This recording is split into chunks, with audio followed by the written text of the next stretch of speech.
आहे. ज्यावेळी आपण खुल्या आकाशात जातो किंवा पर्यटनासाठी जातो त्यावेळी आपल्याला दिशा समजत नाही, त्यावेळी याचा वापर होतो. नॉर्थ आणि साऊथ पोल हे होकायंत्र दाखवतो. नमस्ते. विज्ञान साहित्य पेटीतील हे एक छोटंसं आणि उपयुक्त साहित्य आहे. त्या साहित्याचं नाव आहे कप्पी. कप्पीचा उपयोग जड वस्तू वाहतूक करताना कप्पीच्या सहाय्याने जर ती वाहतूक केली तर अगदी सहजरित्या विना खर्चाचं ते साहित्य आपण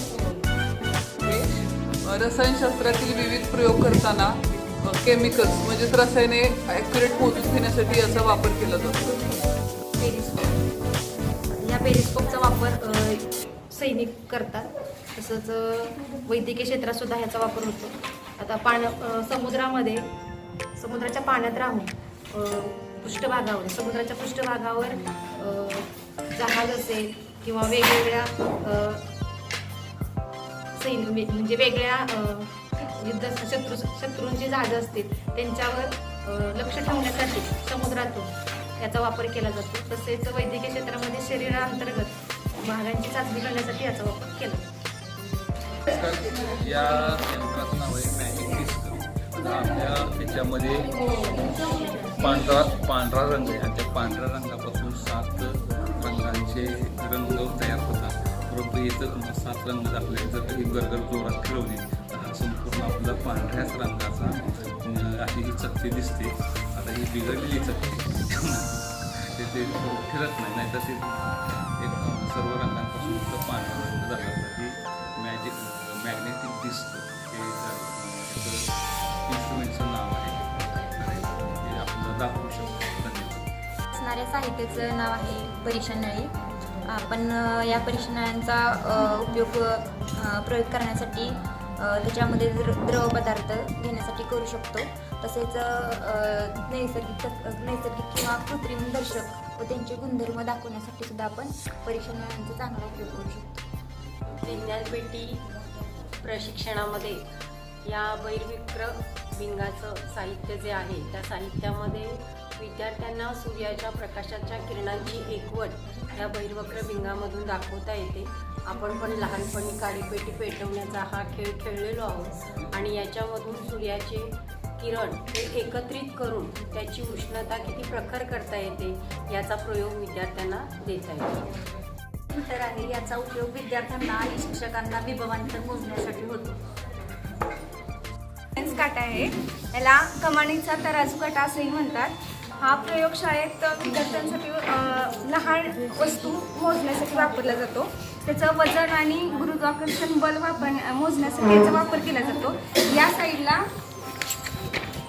साईडला ग्रॅममध्ये वजन मोजलं जातं, इकडं गुरुत्वाकर्षण बल मोजलं जातं.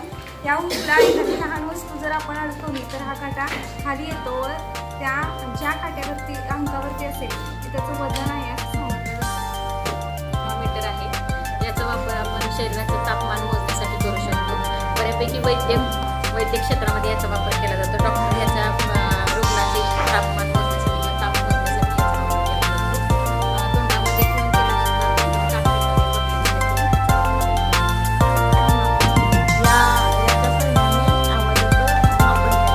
तोंडामध्ये ठेवून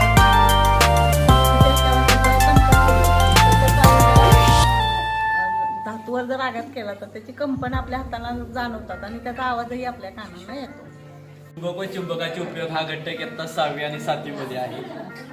6वीमध्ये फक्त चुंबक आणि चुंबकाचे प्रकार आणि चुंबकाचा शोध कुठे लागला या संदर्भामध्ये तो घटक आहे. यामध्ये चुंबकाचे प्रकारामध्ये आहे पट्टी चुंबक, त्यानंतर हे दोन्ही नालाकृती चुंबक आहेत, नंतर हा गोल चुंबक आहे, अजून एक गोल चुंबक असतो त्याच्यामध्ये रिंग असते, रिंगसारखा एक गोल चुंबक असतो.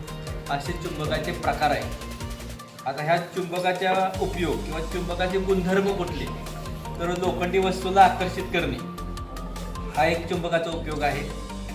तदनंतर चुंबकाचा दुसरा गुणधर्म आहे चुंबक हा उत्तर दक्षिण स्थिर राहतो.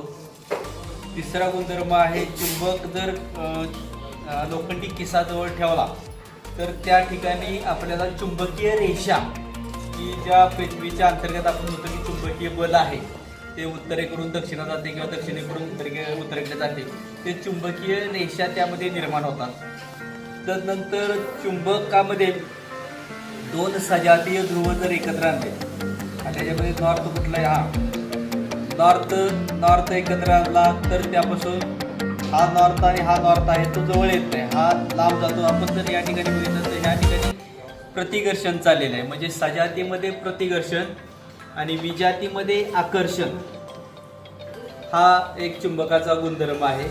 याचा उपयोग आता सध्या मॅगवेल ट्रेन, जी जपानची ट्रेन आहे, मॅगवेल ट्रेन म्हणजे चुंबकीय ट्रेन निर्माण केलेली आहे, की आपण सुपरफास्ट चालणारी ट्रेन, या ट्रेन निर्मितीमध्ये याचा उपयोग होतो.